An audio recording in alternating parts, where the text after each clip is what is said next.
हमारे सामने जीविका सोसाइटी के राष्ट्रीय महामंत्री प्रकाश बंधु जी हैं, जो कि कर्मठ सामाजिक कार्यकर्ता भी हैं और पिछले 25 वर्ष से जीविका सोसाइटी इनका इस देश में रन कर रहा है। आइए इनसे जानते हैं कि जीविका सोसाइटी और जीविका है क्या। नमस्कार।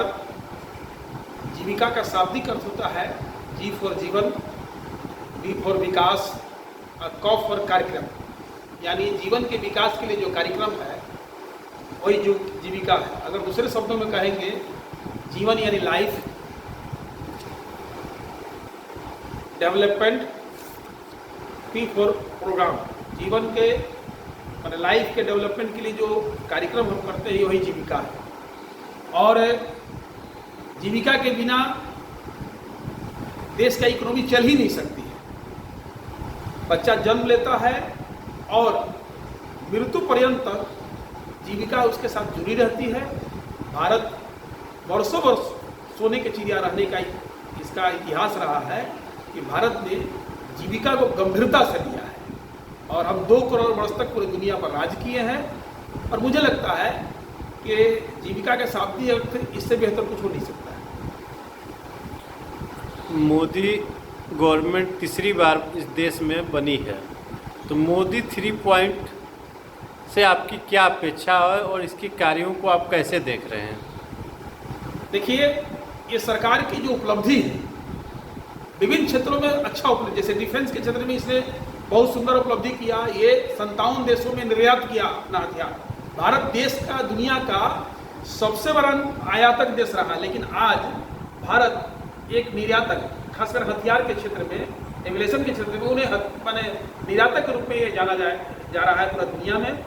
ये बहुत खुशी की बात है। दूसरी तरफ हमारे देश में जो इंफ्रास्ट्रक्चर बना है, चाहे रोड बना हो, चाहे ट्रेन बना हो, चाहे रेलवे का प्लेटफॉर्म का विस्तारीकरण हो, सौंदर्यीकरण हुआ हो, चाहे आपको वंदे भारत ट्रेन चली हो, उसके अलावा हम नभ में, जल में, स्थल में सभी जगह तरक्की कर रहे हैं। लेकिन जो बेसिक बातें हैं जिसके कारण सरकार को कुछ मार्क्स कम आया, हमारी सरकार उस फुल मेजोरिटी इसको कहते हैं भारतीय जनता पार्टी को, इस संगठन को नहीं आया। इसका सबसे बड़ा कारण ये था कि हम जिस पर ज़्यादा जोर देने की जरूरत है वो क्या है?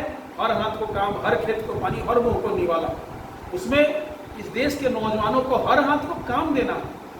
सरकार ने लगभग 80% जो भूमि है उसको सिंचित भूमि में बदला है। ये हर खेत को जल दिया है, हर खेत को पानी दिया है। यहाँ तक कि ग्रामीण क्षेत्रों में आम पब्लिक को भी उसने नल जल योजना के तहत उनको प्यास को बुझाने का प्रयास किया है और वो 100% लगभग किया है। लेकिन रोजगार के मामले में और रोजगार को सरकार को डिफाइन करना पड़ेगा।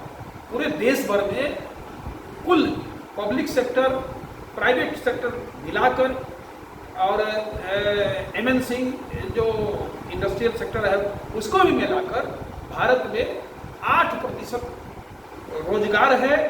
इसके अलावा रोजगार भारत में नहीं है। ये सरकार एक सेमिनार करके, एक व्यवस्था करके देश की जनता को बताना है कि सभी को सरकारी नौकरी नहीं मिल सकती है, सभी को पब्लिक प्राइवेट सेक्टर में नौकरी नहीं हो सकती है। आप स्वरोजगार करें और स्वरोजगार में सरकार जो है जापान, चाइना, जर्मनी ऐसे कई देशों का उदाहरण हो सकता है कि सरकार उसकी मार्केटिंग में मदद करे। और बैंक सरकार का एक पहला, जब मोदी सरकार बना था 14 में, 15-16 में एक आया था कि 24 घंटे में आप 1 करोड़ लोन ले लें। फिर आया कि 24 मिनट में 1 लोन ले लें। लेकिन ये पोस्टर में ही रह गया। इसको जमीन पर अगर सरकार उतारती तो मुझे लगता है कि 400 क्या 450 सीट इस सरकार को मिलता है। राम राज्य की जो परिकल्पना है, महात्मा गांधी ने देखा था इस देश में राम राज्य का, वो धरातल पे उतरते हुए आपको नजर आ रही है इस सरकार के द्वारा? देखिए, राम राज्य की कल्पना जो है, मैंने बार बार कहा कि दत्तोपंत ठेंगरी से लेकर दीनदयाल उपाध्याय ने कहा, हर हाथ को काम, हर खेत को पानी, हर मुंह को निवाला। ये 3 चीज जो है अगर हम अपनी जनता को उपलब्ध करा दे तो राम राज्य की परिकल्पना का ये साकार रूप है। बावजूद इस देश की आंतरिक सुरक्षा, इस देश का बाह्य सुरक्षा, ये भी राम राज्य के लिए एक महत्वपूर्ण है और सरकार इसमें सफल है। लेकिन सरकार से मेरे जीविका संगठन की तरफ से यह अपील है कि इस देश में जो रोजगार को खा रहा है, दीमक की तरह खा रहा है, चाट रहा है, वो है रोहिंग्या मुसलमान, वो है आपका बांग्लादेशी मुसलमान, और ये लगभग 12 से 13 करोड़ है। और ये मुसलमान जो है ये अवैध रूप से आया है, अवैध घुसपैठिया है। सरकार दो काम इस सरकार बने मैं बता रहा हूँ, ये सरकार जो मोदी सरकार का तीसरा कार्यकाल है, इसमें जितना जल्दी हो सके, मुझे तो लगता है कि अभी पहला जो सत्र हो इसमें इस बिल को ले ही आना चाहिए। एक तो एनआरसी और दूसरा जो है जनसंख्या नियंत्रण, और इसको पूरा ताकत लगा के सरकार को जो है इसको इम्प्लीमेंट करने की आवश्यकता है।